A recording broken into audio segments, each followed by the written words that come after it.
안녕하세요. 이한일입니다. 몸은 기억한다. The Body Keeps the Score라는 책을 통해서 이 책의 내용을 이렇게 다시 되새김질하면서 우리가 힐링을 하는 시간을 가지고 있습니다.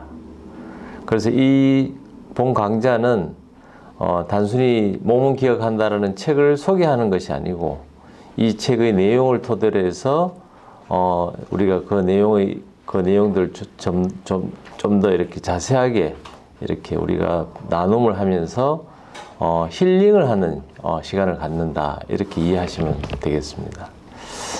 시작을 하겠습니다. 지난 2강에 이어서 오늘 3강은 2강의 내용, 그러니까 책의 그 챕터 1, 베트남 전에 경험했던 군인들로부터 배웠던 트라우마에 대한 내용들을 다시 한번 살펴보는 시간을 갖고 있습니다. 소위 말하는 이제 PTSD라고 진단이 되었던 그 진단하는 과정들도 우리가 다시 한번 보면서 우리가 트라우마에 대해서 얼마나 이해하고 있는지, 또 다시 무엇을 살펴봐야 되는지 하는 그런 시간들을 갖도록 하겠습니다. 이 강에서는 우리가 톰이라는 지금은 이제 그 변호사죠. 1969년도 베트남전에 참전했던 소대장으로 참전했던 톰이 제대 후에는 법대를 졸업하고 그다음 결혼하고 변호사로서 두 아들의 아버지로서 살아가는, 그렇지만 미국의 7월 4일 독립기념일이 됐을 때 가족들하고 같이 막 폭죽을 터뜨리고 막 축하하고 파티를 하는 대신에 이 사람은 자기 법률 사무소에 가서 구석에 처박혀가지고 술을 마시고 옛날 사진들을 보면서 그냥 혼자서 이렇게 사회에서 잘 어울리지 못하고 가족들하고 어울리지 못하는 삶을 살고 있는 톰에 대한 이야기를 우리가 기억하고 있습니다. 이 톰은 그러니까 월남전에서 같이 잘 친했던 알렉스라고 하는 자기 동료가 죽는 것을 보면서 그 다음날 이 분노를 참지 못하고 그 마을의 어린 아이를 죽이고 무고한 농민들에게 총을 쏘고 또 베트남 여성을 강간하고 하는 그런 기억들이 있습니다. 이 톰에 대한 두 번째 이야기는 톰의 아버지에 대한 이야기입니다. 톰의 아버지는 나치에 의해서 포로 수용소에 끌려갔고, 그런 아버지가 전쟁이 끝난 뒤에 다시 돌아와서는 평소에는 아침에 조용히 일어나서 기도도 하고 성경책도 읽던 그런 아버지가 느닷없이 분노를 쏟아냈다. 이 책에서는 이 콜크 박사는 이걸 언급하지 않는데, 저는 이 책을 읽으면서 톰이 기도하고 성경책을 읽던 그런 조용하던 아버지와 또 분노를 쏟아내던 아버지 사이에서 당하고 혼란스럽다는 거죠. 그러면서 톰이 진짜 아버지하고 친밀함이 있었을까? 이 친밀함에 대해서는 그때 제가 책의 서문에서도 말씀드렸지만, 아버지한테 굳이 폭행을 당하거나 뭐 언어적으로 막 이렇게 무시를 당하거나 막 했던 그런 게 아니더라도 아버지와 친밀함이 없다면 그건 아버지 부재거든요. 제가 이제 많은 사람들하고 이렇게 상담을 하다 보면 아버지하고의 관계가 어떠냐 물어보면 대부분이 저는 아버지하고 관계가 좋습니다. 그럼 어떻게 좋았는지를 좀 구체적으로 물어보면 그냥 뭐 아버지는 뭐 이렇게 공장에서 일을 하시거나 농사를 지으시거나 하면 뭐 아버지는 우리 학비를 대기 위해서 열심히 하셨고, 뭐 아버지하고 친하게 지낸 건 아니지만 그냥 아버지가 그냥 계셨기 때문에 저도 그냥 일상적으로 아버지를 대했던.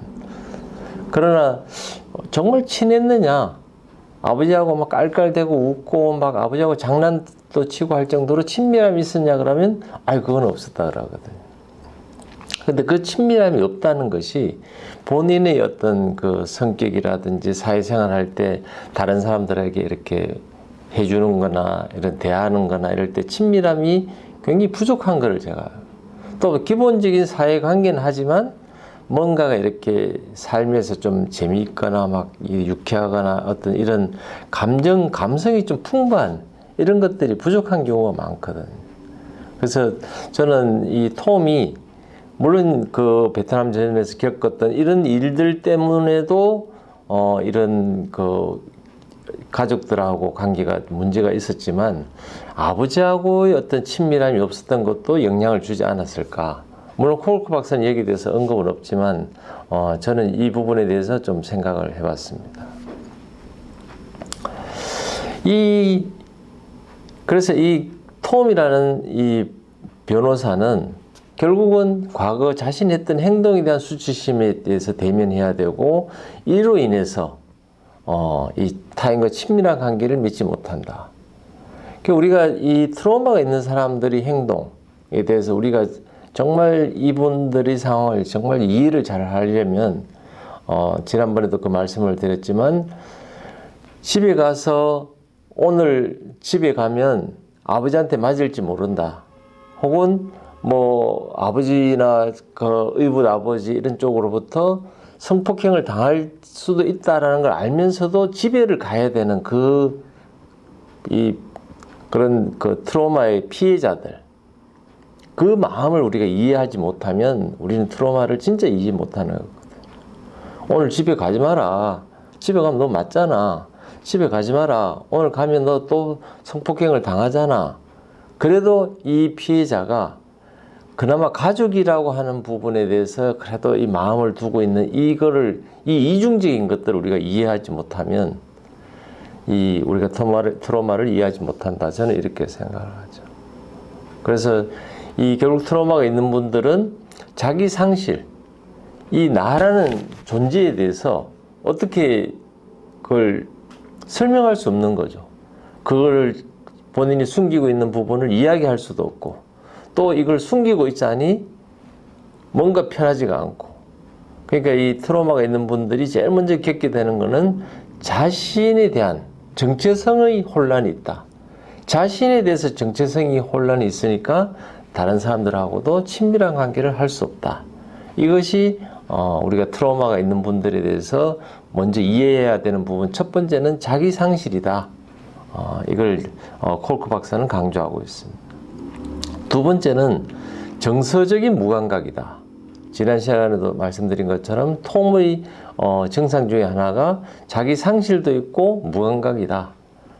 그래서 그 원문에는 The worst of Tom's symptom이라고 되어 있거든. 가장 나쁜, 이 톰이라는 변호사가 가지고 있는 여러 증상 중에 가장 나쁜 것이 뭐냐면 이 emotionally numb, 그러니까 이 정서적으로 무감각한 상태다. 그러니까 가족을 봐도 뭔가 이렇게 막 이렇게 날씨도 좋고 막 이런 것들이 본인한테는 무덤덤하고 어떤 것도 느낄 수 없는 거죠.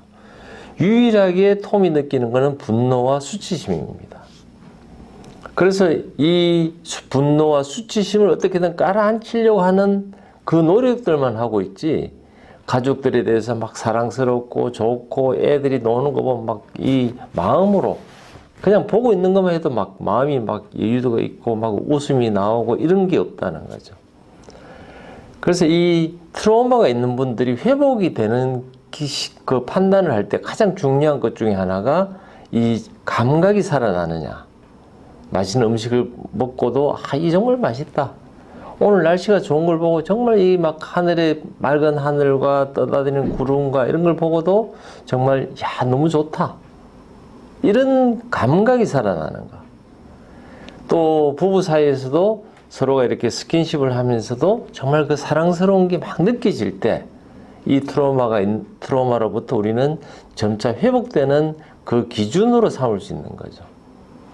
그래서 이 정서적인 무감각이 톰의 경우에도 가장 나쁜 증상이었듯이 우리 일상의 주위에서도 저분이 어떤 일상의 삶에서 막 좋고 기쁘고 막 이렇게 맛있고 이런 것들을 느낄 수 없다면 이분은 이 트라우마가 굉장히 깊이 있다. 이걸 우리가 예측할 수 있습니다. 그래서 우리가 톰과의 만남에 대해서 이 강에서는 이 톰은 이 자기 상실이 있다. 본인의 정체성에 대해서 지금 본인이 느낄 수 없는 것. 그러면서 남들과 아주 친밀한 그 관계를 갖지 못한다. 그리고 무감각이라는 상태에 지금 톰이 처해 있다. 이걸 우리가 말씀을 드렸습니다. 2강에서 우리가 또 다른 그 빌에 대한 이야기는 10년 전에 베트남 전쟁에 참가했던, 그리고 신학대학을 졸업하고 목사님으로 근무하는 이 목사님이 어느 날 밤에 자기 아이가 울었을 때 본인이 봤던 거는 뭐냐면 베트남에서 겪었던 베트남 아이들이 울음소리, 불에 타는 어린 아이 모습, 또 얼굴에 막 피가 흐르는 그런 모습이 보이면서 이 패닉 상태에 빠진, 공황장애에 빠져 있는 이 빌에 대한 이야기를 우리가 했는데, 그래서 찾게 된 응급실에서 응급실을 만난 정신과 의사는 환청과 환시가 있으니까 그냥 망상성 조현병, 굉장히 중증의 정신과적인 질환으로 진단을 하고 거기에 맞는 강력한 향정신병 치료제, 그 다음에 폐쇄병동에 가둬둬야 된다. 자살할 우려가 있으니까 가둬둬야 된다. 혹은 가족을 해할 수가 있으니까 가둬둬야 된다. 이렇게 진단한 거에 대해서 콜크 박사의 진단은 전혀 달랐다는 거죠. 단순히 월남전에 대한 기억에 의한 고통이다. 그것에 의한 공황장애일 뿐이기 때문에 단순히 그냥 안정제 좀 주고, 그 다음에 집에 가서 좀 쉬고, 그 다음에 이제 그런 것들에 대한 서서히 외래를 다니면서 조금씩 치료하면 될 거다. 전혀 다른 이야기거든요. 그래서 지금도 우리는 뭐 우울증이든 뭐 여러 가지 조현병이든 뭐 여러 가지 진단명으로 정신과를 찾고 심리 상담을 받고 하지만 그 진단이 정말 옳았느냐 하는 건 우리가 다시 한번 볼 필요가 있다. 그래서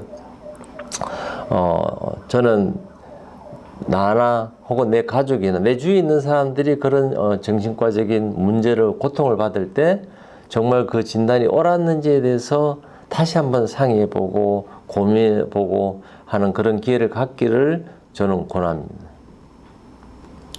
그래서 우리가 지난 2강에서 했던 것은 트라우마를 이해하는 데 있어서 첫 번째는 자기 상실의 상태다. 두 번째는 무감각한 상태다. 그리고 빌의 경우 같은 경우는 아주 심한 중증도였던 정신과가 아니고 사실은 트라우마가 있는 사람들은 현실 인식 체계가 좀 변화가 있다.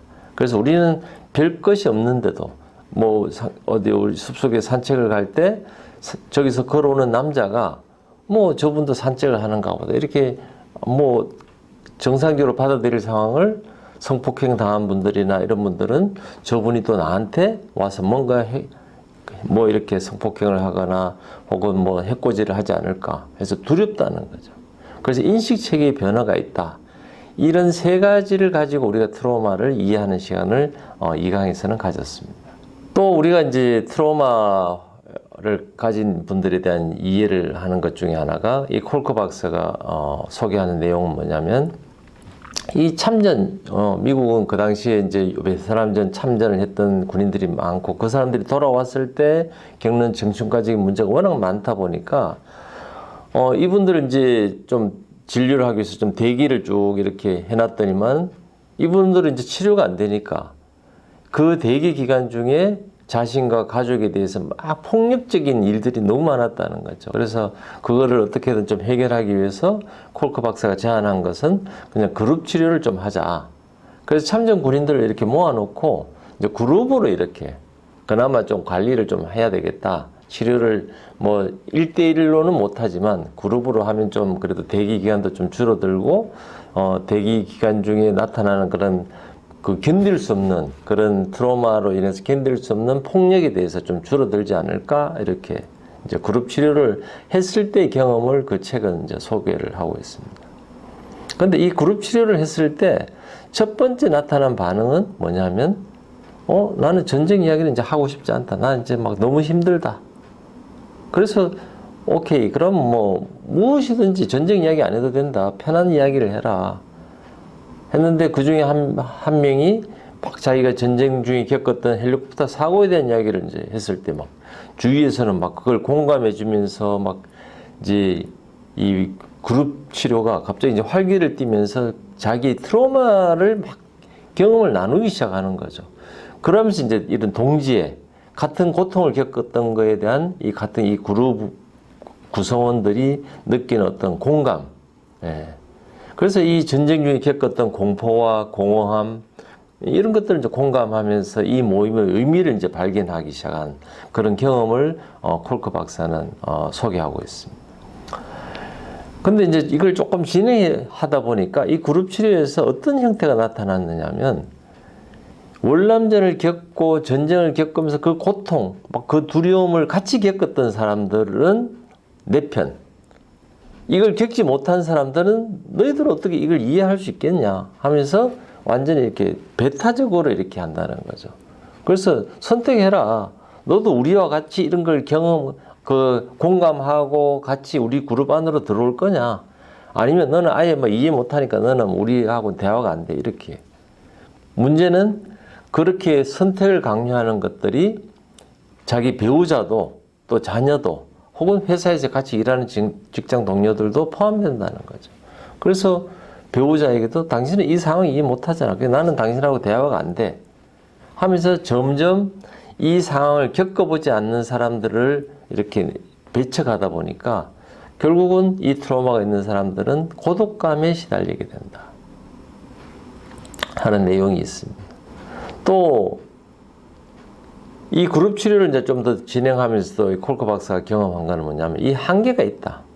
그러니까 전쟁터에서 막 경험에 대해서는 막 본인이 막 마치 오늘 일어난 것처럼 어제 일어난 것처럼 막 이야기를 하는데 일상의 문제들, 가족의 문제, 또 직장에서의 문제 이런 이야기를 좀 하자 그러면 하기 싫어하는 거죠. 그러니까 트라우마가 있는 분들에 대해서 가족 관계는 어떠냐, 뭐 부인하고 관계는 어떠냐, 아이들하고의 관계는 어떠냐, 혹은 직장에서의 어떤 뭐 직장 상사하고 관계는 좋으냐, 뭐 이런 이야기 하라 그러면 아예 이야기를 안 하고 막 저항을 한다는 거죠. 그래서 트라우마가 있는 분들에게는 자기한테 극심한 고통을 안겨준 그 사건만이 그들이 이 지금 삶을 살아가는 의미를 부여하는 유일한 원천이 된다. 뭐 이런 이야기를 이제 콜커 박사는 소개하고 있습니다. 그래서 우리가 트라우마가 있는 분들, 이 트라우마에 갇혀버린 사람들이라고 이야기하는 이 트라우마만 이야기, 자기 트라우마를 겪었을 때 일만 자꾸 이야기하기를 원하는 사람들에게 우리가 주위에서 도와줄 수 있는 방법은 뭐냐면 결국은 치료의 목표가 뭐냐 할 때 일상의 삶이 가능하도록, 그래서 뭐 부부관계를 이야기하고 아이들과의 관계, 그래서 가족의 이야기들, 또 직장에서의 이야기들, 그런 일상의 삶이 가능해야 된다. 그리고 콜커 박사는 그런 이야기를 하지 않지만 저는 일상의 삶도 예측 가능한 일상의 삶. 그러니까 톰 같은 경우도 아버지가 굉장히 아침에 기도도 하고 성경책도 읽던 분이 갑자기 화를 낸다. 그럼 뭐 가족들은 되게 당황하거든요. 우리도 주위에서 보면 뭐 일상 회사 생활이나 가정 내에서도 살다 보면 갑자기 버럭 화를 내는 경우가 있는데 그랬을 때 옆에 사람들은 당황하고 자꾸 이제 위축되는 거죠. 뭘 말을 하기도 애매하고 뭘 하자고 제안하기도 애매하고, 왜냐하면 저분은 어떤 상황에서 어떻게 화를 내는지를 모르는 그 예측이 불가능한 그런 삶을 예측 가능한 삶이 되도록 도와줘야 되는 것이 우리가 트라우마를 겪고 있는 분들에 대해서 우리가 생각해야 될 부분이다. 뭐 저는 이렇게 생각하고 있습니다. 그래서 이런 트라우마가 있는 분들에 대해서 우리가 지금부터는 어떻게 진단이 되어 왔는지를 좀 돌아보면서 우리가 아직도 트라우마를 잘 모르고 있구나. 그래서 이 트라우마가 나에게 있는 트라우마가 스코어로 기록되어 있는 트라우마가 어떤지를 정말 이렇게 알려면 우리가 트라우마에 대한 이해를 어느 정도 하고 있는지를 알게 되면 아마 저는 도움이 될 거라고 생각합니다. 그래서 콜커 박사가 기술한 거에 보면 초기 이제 참전 군인에 대한 진단은 알코올 중독, 물질 남용, 우울증, 기분 장애, 조현병 뭐 이렇게 다양하다는 거죠. 진단명은 딱 하나입니다. PTSD. 그러니까 트라우마를 겪고 난 후에 그 질환인데 이분이 알코올이 너무 술을 맨날 마시고 매일 마시고 그로 인해서 직장생활, 사회생활이 안 되는 알코올 중독의 상태로 정신과 병원에 오면 이분의 진단이 알코올 중독으로 되고, 이분이 마약을 많이 했다 이러면 이제 물질 남용이 되고, 혹은 우울증 상태로 병원을 왔다 그럼 우울증으로 진단이 되고, 뭐 기분 장애 혹은 조현병, 이렇게 정신과 의사들마다 다양한 진단명으로 한다는 거죠. 근데 결국 내용은 똑같은데. 그러다 보니까 진단이 잘못되니까 치료 효과가 없다는 거죠. 그리고 근본적인 거를 타치를 못 해주니까 그냥 증상을 좀 낮추는데, 뭐 알코올 중독이 있는 분들은 뭐 이렇게 술을 좀 덜 마시게 하거나 알코올에 의한 그 부작용들이 좀 줄어들도록 뭐 이렇게 이제 치료가 되는, 굉장히 이렇게 본질적인 외상 후 스트레스 질환에 대한 진단이 안 되다 보니까 치료도 안 되는. 그래서 이 어떤 경우는 이제 약을 강력하게 써가지고 하면 이 환자는 약물에 의해서 그냥 멍하게 있는 거죠, 사실은. 그래서 이런 것들이 오히려 더 악화되는 이런 상황을 이제 겪게 된다. 이게 이제 콜커 박사가 겪었던 그런 초기 참정 군인에 대한 진단과 치료라면, 우리가 이제 정말 이런 외상 후 스트레스 장애라고 이야기하는 PTSD, 포스트 트라우마틱 스트레스 디소더라고 이야기하는 이 진단이 어떻게 나타나는지 역사적으로 보면 나중에도 이제 이런 걸 좀 다룰 기회가 있을 건데, 사실은 뭐 인류가 시작되고 나서, 인류의 삶이 시작되고 나서 모든 전쟁터라든지 어떤 재난이라든지 혹은 뭐 가정 내에서 어떤 결핍이라든지 이런 것들은 늘 있어 왔기 때문에, 뭐 역사적으로는 그리스 시대부터 있었고, 또 뭐 1666년에 런던 대화제가 있을 때 사무엘 페피라는 사람이 뭐 여기 대해서 정말 증상에 대해서 기술해 놓은 뭐 흔적이 있다. 또 2차 대전, 1차 대전과 2차 대전 때는 쉘샥, 소위 말하는 이제 이 폭탄의 이 쉘이라는 게 이제 껍질이니까 이 포탄으로 이렇게 우리가 이해하면 될 것 같습니다. 이 포탄이 막 떨어지는 전쟁터에서 그걸 겪고 난 군인들이 겪는 그런 뭐 정신과적인 질환. 오른쪽 사진을 보면 이 군인이 멍하게 이렇게 쳐다보고 있는 게 있거든요. 옆에 사람들이 뭘 이야기도 듣지도 않고 본인이 그렇다고 해서 어떤 의식을 한 것도 아니고 멍하게 있는, 이걸 이제 인터넷에서 이거 제가 사진을 찾아냈는데 위키피디아에서 이렇게 뭔가 전쟁을 겪거나 막 포탄이 떨어지는 전쟁터에서 그걸 겪고 난 사람들은 돌아와서 멍하게 사회생활도 못하고 대인관계도 못하는 이런 것들이 있다는 건 아는데, 이걸 뭐라고 해야 될지를 사실 뭐 여러 가지 형태로 이제 표현을 한 거죠, 사실. 그러다가 이제 이게 74년도에는 이제 그런 뉴욕 타임스에도 보면 포스트 베트남 신드롬, 그 베트남전에 갔다 온 사람들이 겪는 신드롬이라는 거 일종의 증후군이거든요. 이런 증상들이 있는 것들을 모아놓고 어떤 특정한 질환이라고 이야기를 하지 않고 그냥 이런 증상들이 있는 것들을 보인다.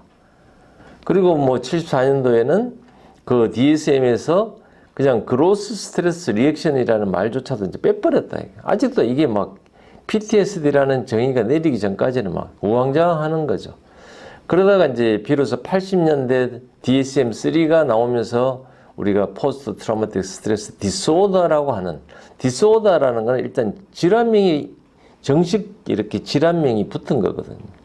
그래서 전쟁 트라우마 후에 스트레스로 인한 어떤 질환, 이렇게 PTSD라는 게 이제 DSM-3부터는 이렇게 이제 붙으면서 진단명이 부여되면서, 그렇게 되면 우리가 뭐 보험도 문제가 되고 여기에 대한 치료도 어떻게 할지에 대한 것들이 이제 정립되기 시작한 게 이제 1980년도부터다.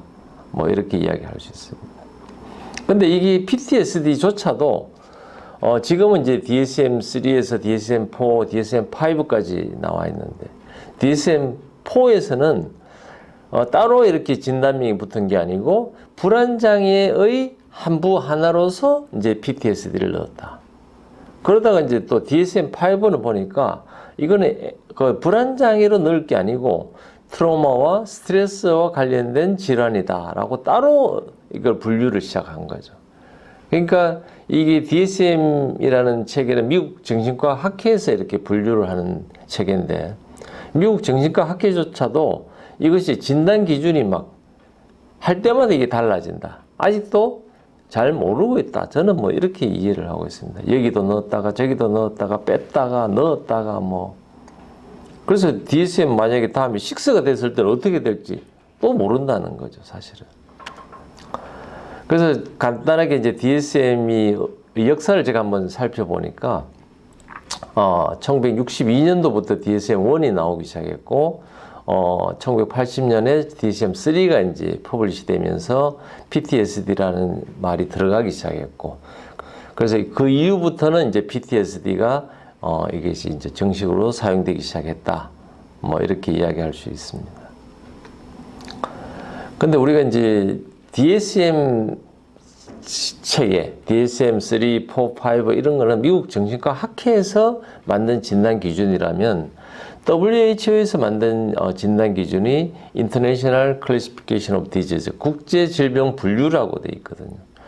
우리나라도 우리나라 한국형 질병 분류가 사용되고 있고, 그러니까 국민건강보험 이런 데서도 다 이런 진단명에 따라서 진단명이 부여되고 코드가 부여되고 거기에 따라서 이 치료가 잘 됐는지 안 됐는지를 판단하는, 거기에 따라서 치료 방법도 정해지는 이런 국제 분류가 있는데, 이 WHO에서 한 것이 이제 ICD-10, 그리고 2022년부터는 ICD-11, 11을 이제 쓰기 시작하는데, DSM은 단순히 이제 정신과적인 질환에 대해서만 미국 정신과 학회에서 한다면, ICD-10, 뭐 11, 11 이런 것들은 모든 질환에 대해서 이렇게 분류를 하는데, 그 중에 보면 이제 정신과적인 분류가 들어 있습니다.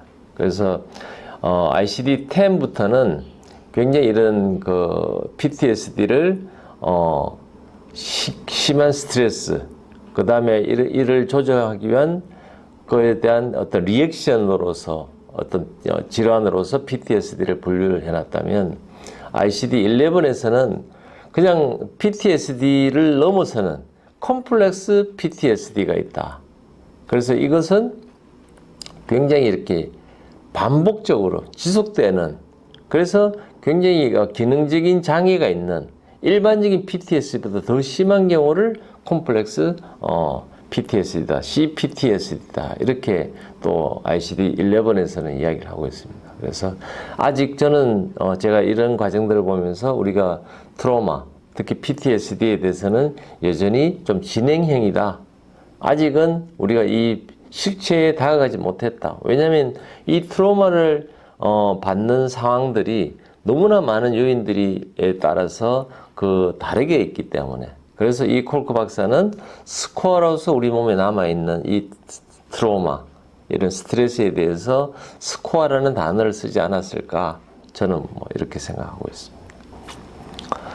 그래서 이 미국뿐만 아니고 지금 뭐 우크라이나 전쟁도 마찬가지지만, 이 전쟁을 겪은 군인들이 대개 한 4분의 1 정도가 PTSD를 가지고 있다, 이렇게 통계에 나와 있는데, 실제로는 뭐 미국 같은 경우는 지금은 이제 전쟁에 거의 참여를 하고 있지 않으니까 사실 이렇게 PTSD를 겪는 군인들의 숫자는 이제 뭐 줄어들겠죠. 그러나 뭐 러시아라든지 우크라이나 같은 경우는 이런 이제 군인들의 숫자가 굉장히 늘어날 거건데, 문제는 전쟁이 아니더라도 미국 여성의 1,200만 명이 성폭력의 희생자고 그 중에 절반 이상이 15세 이하다. 이런 사람들은 이 성폭력의 희생으로 인해서 결국 PTSD를 가지게 될 거고, 또 300만 명 이상이 가정폭력으로 인한 방치, 가정폭력이나 혹은 방치 상태에 있다. 제대로 케어를 받지 못하고 있을 때 그로 인해서 나타나는 PTSD가 있다. 그래서 실제로는 우리는 전쟁이 없으니까 PTSD가 없을 것이다 라고 생각하지만 그게 아니고, 일상의 삶에서 이 일반 군인들보다 10배 이상 집에서 위태롭게 생활을 하고 집에서 매일 전쟁을 겪고 있다.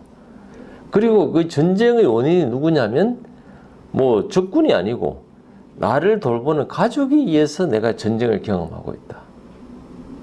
그래서 PTSD라는 이 진단은 오히려 이렇게 전쟁 군인한테 나타나는 것이 아니고, 물론 이 챕터 1은 이 베트남전 참전 군인으로부터 우리가 트라우마를 배우긴 하지만, 실제 이 콜크 박사가 이야기하고 싶은 거는 전쟁을 겪은 군인들도 있지만 사실 일상의 삶에서 겪게 되는 가족들, 가족으로부터 고통을 받고 PTSD를 가지게 되는.